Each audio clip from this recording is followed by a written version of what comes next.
Hello everyone, vocabulary class 4 vocabulary class 4 में आप सभी का स्वागत है। जैसा कि आपसे वादा किया गया था कि हम इस ग्रामर की क्लास में हफ्ते में एक दिन मंडे के दिन वोकेबलरी की क्लास पढ़ाया करेंगे। तो हफ्ते अगर आप देखो तो 4 दिन मिल पाएंगे आपको। तो इस महीने की ये लास्ट क्लास रहेगी वोकेबलरी की। जब अगले महीने की क्लासेस अगर आप परचेज करेंगे जैसे टेंस और एडजेक्टिव, वो आपकी सेकंड क्लास रहेगी। ये पहली क्लास खत्म हो जाएगी, अभी नहीं, अभी क्लास चलेंगी आपकी। और अभी जब तक पूरे तरीके से समझा नहीं देंगे तब तक बंद नहीं करेंगे। तो जब ये बंद होगी मैं बोल दूंगा कि टुडे इज लास्ट क्लास। जब मैं बोलूँगा अभी नहीं, तो वो लास्ट क्लास होगी। वोकेबलरी की लास्ट क्लास है, ये मैं बता दूँ आपको, क्योंकि मंडे नहीं घूमेगा अगला, उसके पहले पहले ही क्लासेस आपकी खत्म हो जाएंगी। तो ये मंडे की हमारी लास्ट क्लास वोकेबलरी की है। ग्रामर की जो क्लास दूसरी आज लाइव पड़ी हुई है वो आगे चलेगी, अभी वो रहेगी ग्रामर वाली। तो हमने जैसा वादा किया था आपसे कि हफ्ते में एक दिन यानी कि मंडे के दिन वोकेबलरी मिलेगी, तो 3 क्लासेस पढ़ा चुके हैं।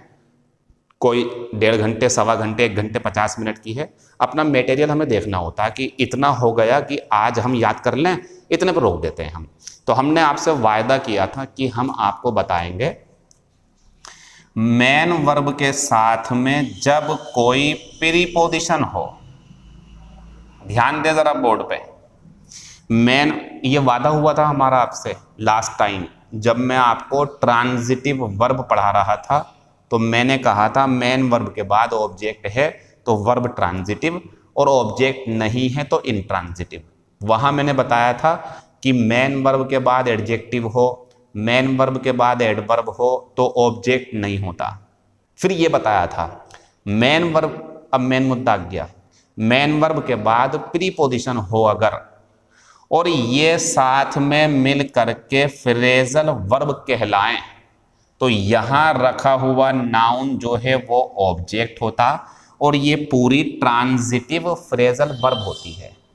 और अगर ऐसा नहीं हो, ये मेन वर्ब हो और ये प्रीपोजिशन इसके लिए आई हो, तो फिर ये हिस्सा पूरा कॉम्प्लीमेंट होता है और ये इंट्रांजिटिव वर्ब होती है। तो हमारी समस्या जो थी वो ये थी, भाई साहब प्रीपोजिशन कब इसके लिए आई है या कब इसके लिए आई है, इसकी पहचान करना सिखाओ। ये शुरू करेंगे अब हम। तो आज की हमारी क्लास जो है वो वोकेबलरी की ही है, लेकिन कुछ एक्स्ट्रा सिखा रहा हूं मैं। बात ये है, मेन वर्ब के साथ अगर प्रीपोजिशन है,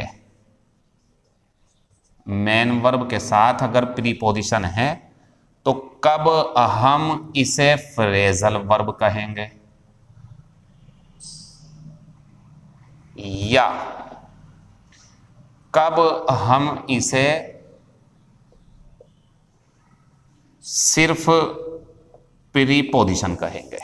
मतलब कब तो ये प्रीपोजिशन है तो प्रीपोजिशन ही रहेगी, नाउन हो गया आगे को, और कब ये प्रीपोजिशन इसके साथ मिलके फ्रेजल वर्ब होगी।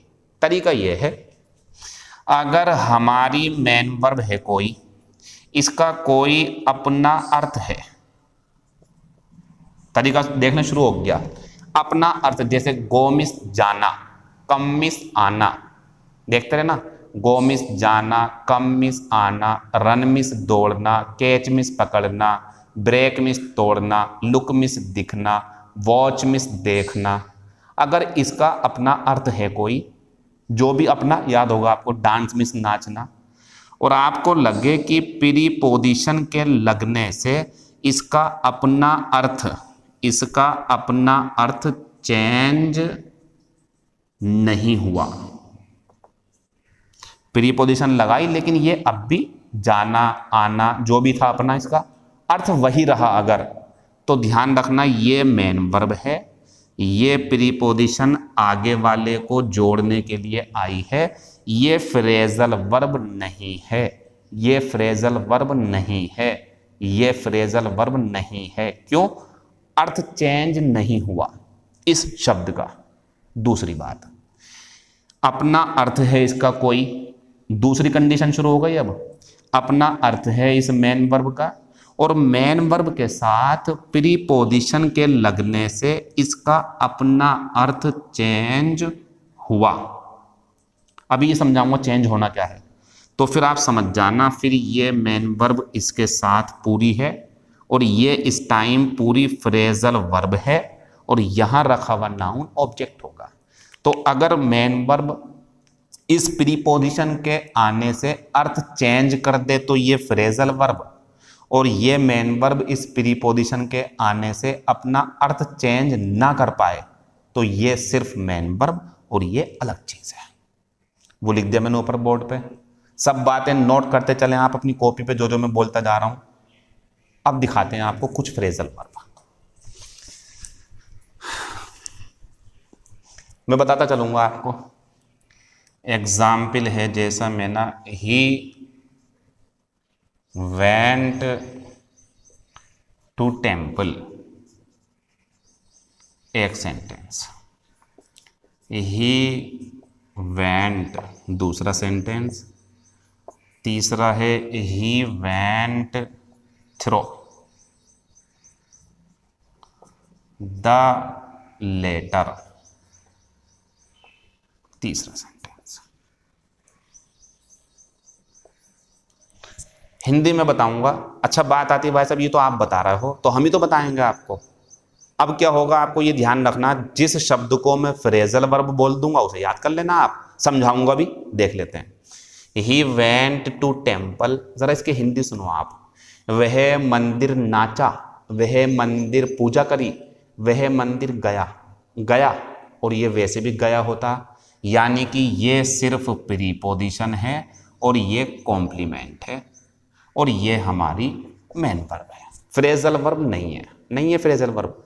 आना जाना गया जा चुका है वही हिंदी है, जाना वाना कुछ चेंज नहीं हुआ। ही वेंट वो गया, यहां भी गया, बस यहां मंदिर को गया, लेकिन गया तो है भी, ये भी मेन वर्ब है, ये भी मेन वर्ब है, ये कॉम्प्लीमेंट है। जरा नीचे आना। He went through the letter, मैं बोल रहा हूं वह पत्र गया, वह पत्र की, ये पत्र है जो लिखने वाला होता, वह पत्र की तरफ गया। अब हम बता रहे हैं आपको, ये पूरा जो है ना, पूरा ये इसकी हिंदी होती है ध्यान से पढ़ना। गो थ्रो होती है फ्रेजल वर्ब, ध्यान से पढ़ना। अब देखना जरा, गो की हिंदी होती जाना, गया जा चुका है, यहां हिंदी निकल रही उसने पत्र ध्यान से पढ़ा, उसने पत्र को बारीकी से पढ़ा। देखो कितना बड़ा फर्क आ गया। ये गो या वेंट या गोन अब जाना नहीं रहे, बल्कि इसके साथ मिलके पढ़ना हो गया। He is going through the newspaper, वो अखबार पढ़ रहा है ध्यान से नजर लगा करके। He is going through the magazine, ये तो गो थ्रो हमारा पढ़ना होता है उस चीज को जो आगे रखी हुई है, फ्रेजल वर्ब, और ये हमारी होगी ऑब्जेक्ट। रीड है ये पूरा, read, he is reading, he red, ऐसा करके। तो क्या कहना चाह रहा हूं मैं आपसे, मैं ये कहना चाह रहा हूं, असली बात जो है वो आप सुनो।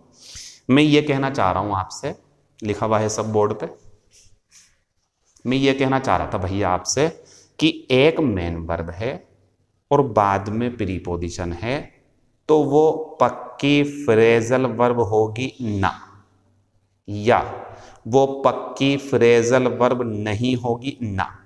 फ्रेजल वर्ब भी हो सकती है और फ्रेजल वर्ब नहीं भी हो सकती है।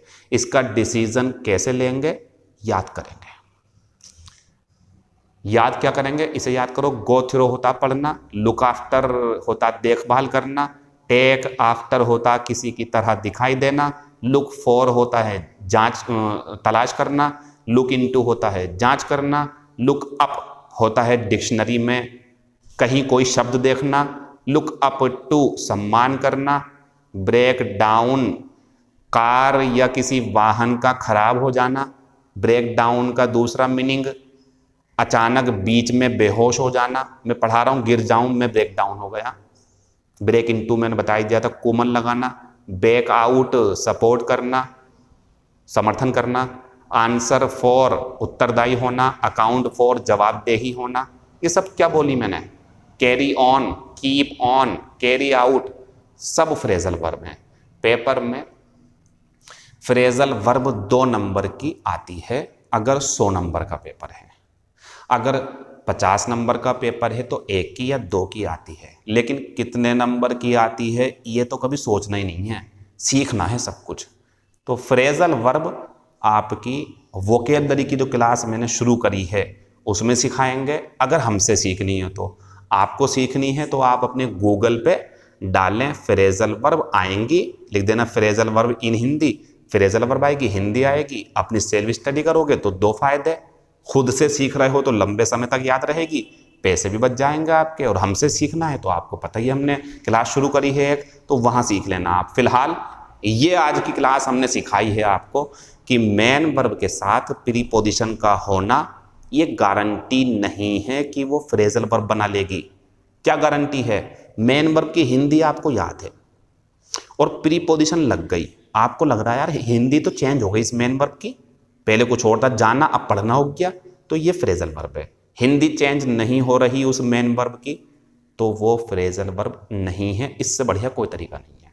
तो आज से एक नई बात दिमाग में बिठाना, कोई कहे, अगर कोई पूछे फ्रेजल वर्ब की डेफिनेशन दो, तो ये अधूरी डेफिनेशन है, इसमें आपको आधे नंबर दिए जाएंगे। क्या? मेन वर्ब के साथ प्रीपोजिशन का लगना फ्रेजल वर्ब होती है, गलत। असली परिभाषा, मेन वर्ब के साथ प्रीपोजिशन का लगना और फिर उस मेन वर्ब का अर्थ चेंज हो जाना, ऐसा है अगर तो वो फ्रेजल वर्ब है। अर्थ चेंज नहीं हो रहा तो वो अलग है प्रीपोजिशन, मेन वर्ब अलग है। ये हमने आपसे वादा किया था, हमने पूरा कर लिया।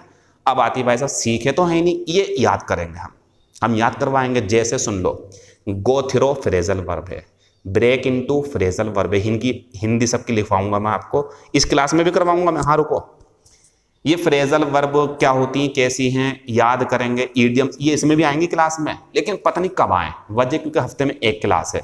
तो देखो मैं अपनी जो बातें बोलूंगा उसी के हिसाब से चलूंगा, धोखा नहीं दूंगा। अब मान लो मैंने वो वोकेबलरी की क्लास शुरू कर दी, तो क्या मैं इस ग्रामर की क्लास में मंडे की वोकेबलरी की क्लास रोक दूं? ना, वादा करा था मैंने आपसे और अब भी कर रहा हूं कि ग्रामर का जो हमारा बैच रहेगा उसमें मंडे के दिन आपको वोकेबलरी जरूर मिलेगी। तो ये उस दिन मिल जा करेगी आपको, ये नहीं पता कब मिले मुझे, ठीक है। सारी बातें स्पष्ट करनी बेहतर है, झूठ झूठ बोल करके धोखा देना मुझसे आता नहीं है। ये बात हमारी खत्म हो गई, कभी आएगा तो इसे सिखा देंगे। तो आज हमने सीख लिया फ्रेजल वर्ब एक्चुअल में हर प्रीपोजिशन वाली नहीं होती, कभी कभी जब अर्थ चेंज होता है, बाकी याद कर लेंगे। ये खत्म हो गई हमारी। मैं बताता रहूंगा आपको बीच बीच में, कभी कभी जब कभी पैसेज में आएगी तो बता दे करूंगा ये फ्रेजल वर्ब है, समझ जाना आप। आज हम वोकेबलरी की चौथी क्लास में, वो हमने वादा करा था, समझा दिया क्या होती, कोई पूछे तो यही बताना तरीका फ्रेजल वर्ब का। अब हम एक शब्द पढ़ेंगे,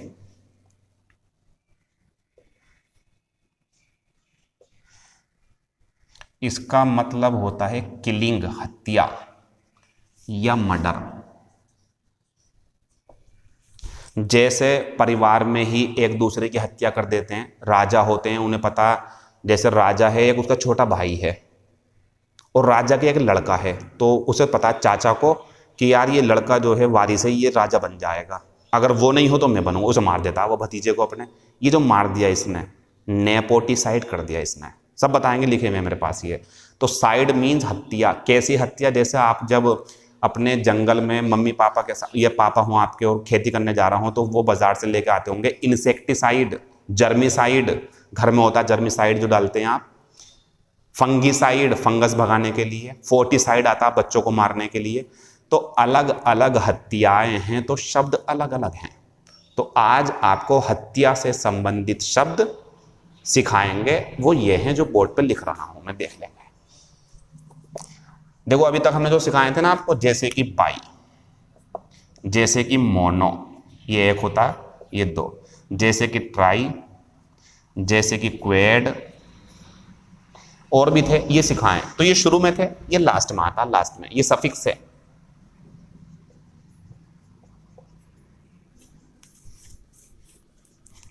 या इसे रूट वर्ड भी बोलते हैं, इन्हें छोड़ो आप सब बातों को, ये देखो बस आप इतना साइड, इसकी बात करेंगे आज। तो शुरू करते हैं अब शब्द। कैसे सवाल आएगा सब समझा रहा हूं, पहले ये देखो, साइड लास्ट में है, अब इधर लिखना पड़ेगा, तो इसके इधर की तरफ।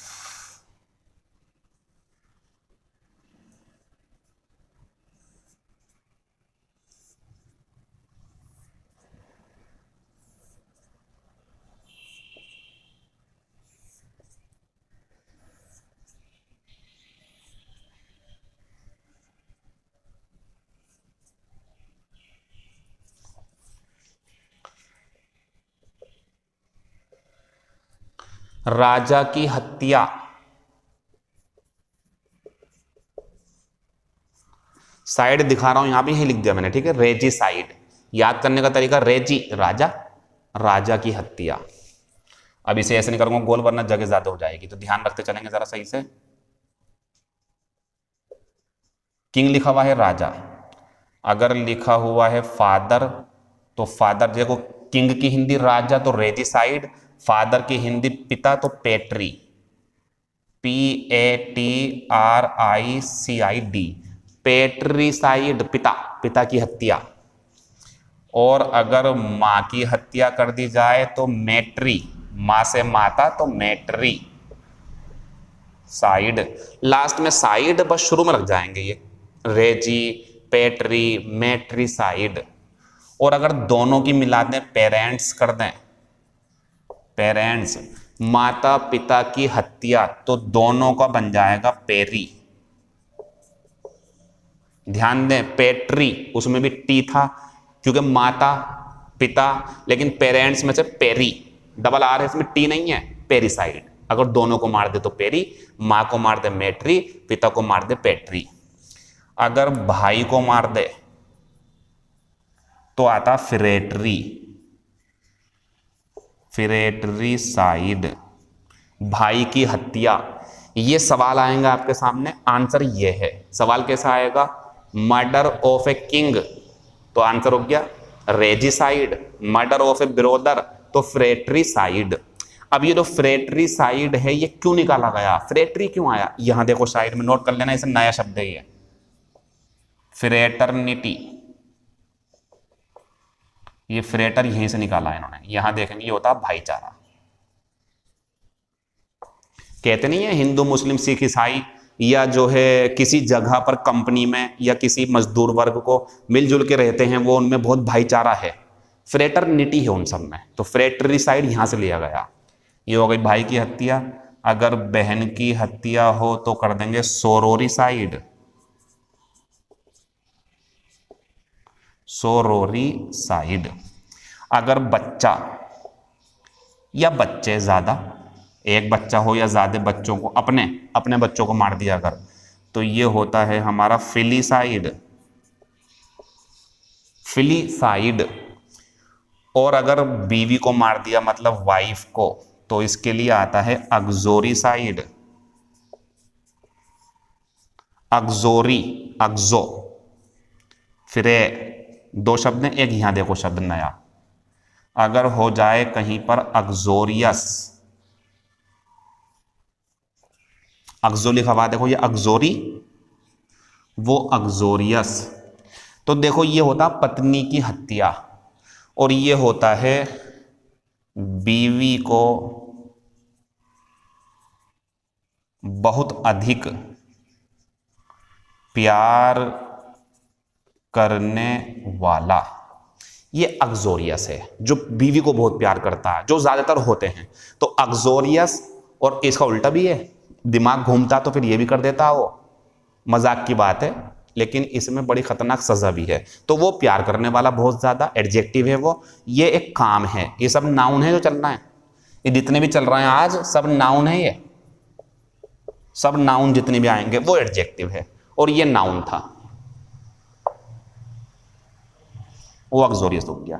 तो वाइफ की हत्या हमारी ये हो गई। अब इधर देखो, अगर कोई ह्यूमन हो, इंसान, या मैन हो या वुमेन हो, ह्यूमन मैन वुमेन, तो होता होमिसाइड। यानी कि अगर बात आए murder of a man homicide, murder of A women homicide, murder of human homicide. Homi पता क्यों बोलना है, ये एक शब्द होता होमो, ये होता सेम, तो एक व्यक्ति दूसरे को मार दे तो सेम कर दिया उसने काम, तो होमिसाइड, होमिसाइड। अब अगर ये कर दे हमारा फोइटस, फोइटस होता भ्रूण,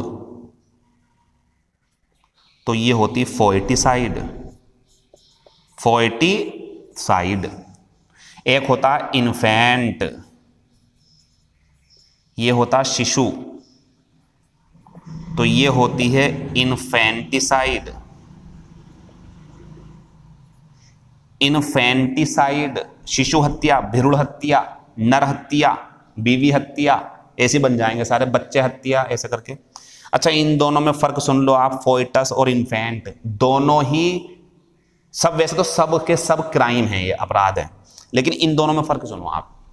फोइटस होता है जब कोई महिला माँ बनने वाली होती, माँ बन मतलब उसे जन्म देना, डिलीवरी करनी है, तो डिलीवरी से पहले जो उसका पेट होता है ना मोटा सा, उस टाइम जो अंदर रखा हुआ है वो ये वाला है। ये भी हत्याएं होती हैं, लड़की होती तो अंदर मार देते हैं उसके गर्भ में ही, वो ये वाली है फोइटिसाइड।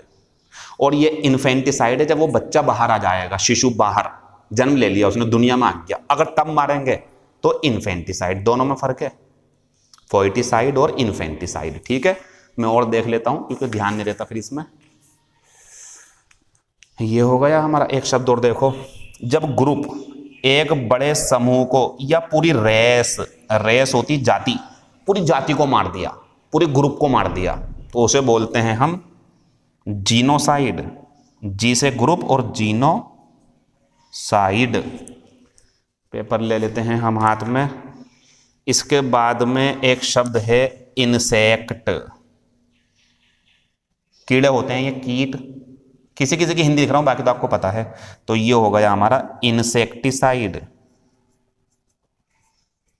कीटनाशक। और अगर जर्म्स है, कीटाणु जो होते हैं, तो जर्मिसाइड।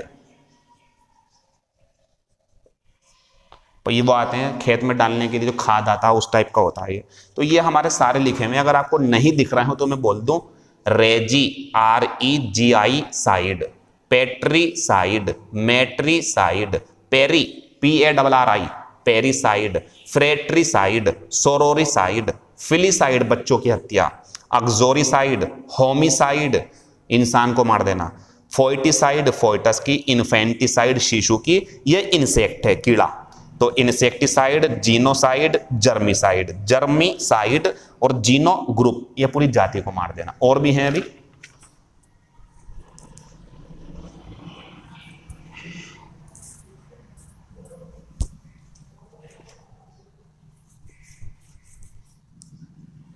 उन्हें भी नोट कर लेना। ठीक, फिर इसके बाद में थोड़ा सा और देख लेते हैं, अभी कुछ बाकी हैं अगर।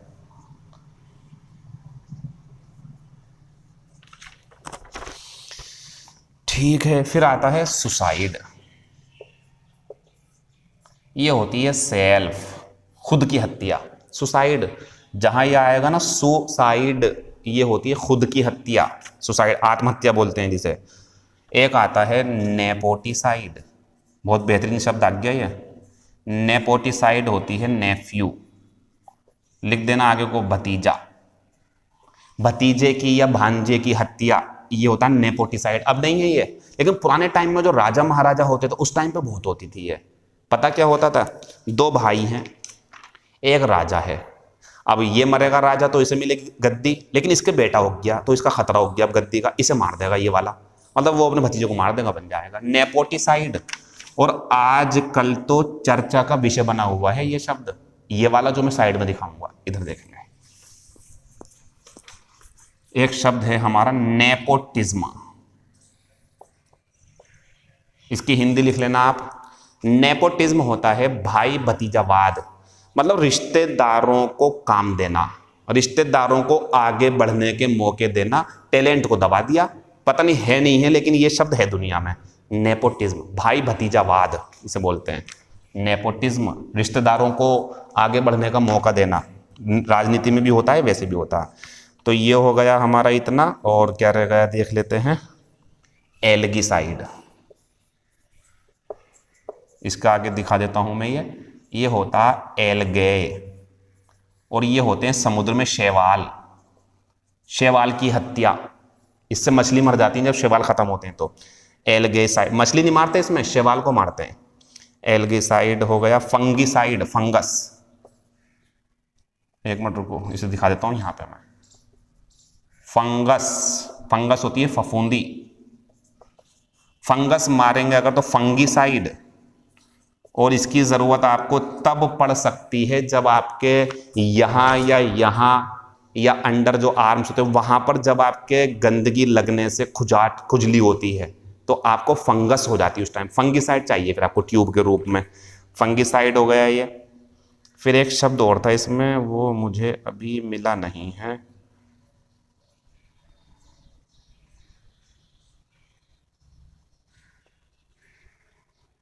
ठीक है, तो ये सब आप याद कर लेना, ये सब हमारी हत्याएं हैं। जिनकी हत्या होगी उसका आगे वो आंसर लगा देंगे। लेकिन अभी हमने ये पेपर खत्म नहीं करा अभी, अब हत्या की बात चल रही तो कुछ और शब्द भी दिखा दूं मैं आपको। ठीक है, इतना नोट कर लेना पहले।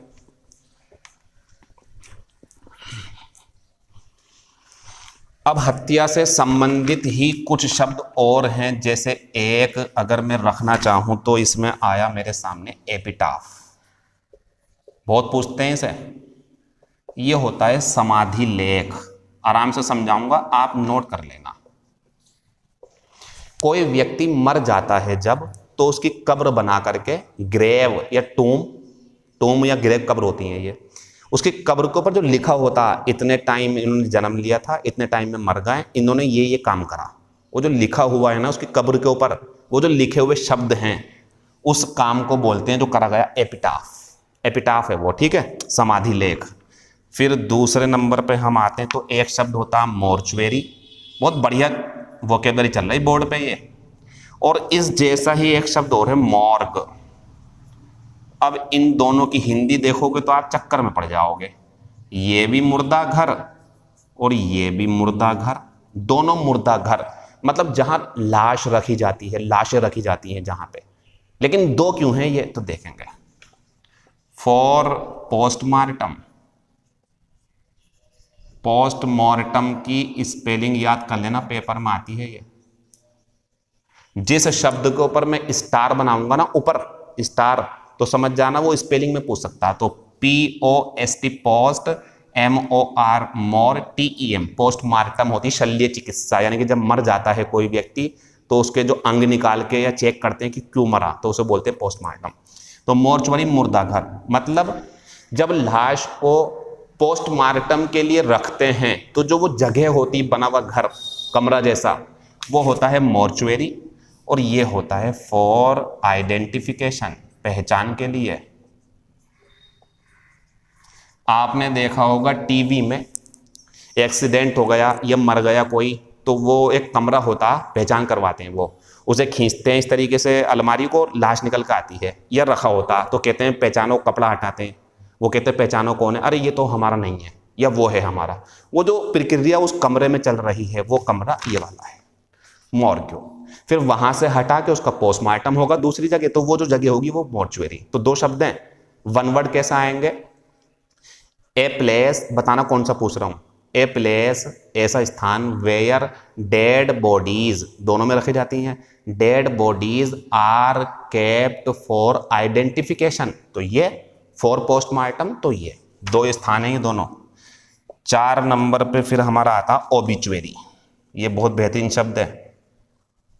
आज आप अखबार देखना या पहले कभी देखना तो ऐसे करके लिखा होता है यहाँ पे शोक संदेश, एक फोटो लगा होता है, लिखा होता है उसके नीचे छठवीं है उसकी या तिमाही जो भी है, वो जो न्यूज़ है उसे बोलते हैं ओबिचुरी। तो ये होता है हमारा निधन सूचना, मतलब जो अखबार में सूचना निकालते हैं फोटो छपवा करके कि इनका देहांत हो गया, और ये छोटा सा लिखा होता है साइड में देखना कहीं पे, तो वो होता है ओबिचुरी बराबर निधन सूचना। ये हो गया हमारा। बस इसके बाद तो अब कोई शब्द नहीं है, लेकिन मैं एक शब्द और दूंगा लास्ट और बंद कर दूंगा। एलेजी। एलेजी होता है शोक गीत। शोक गीत क्या है?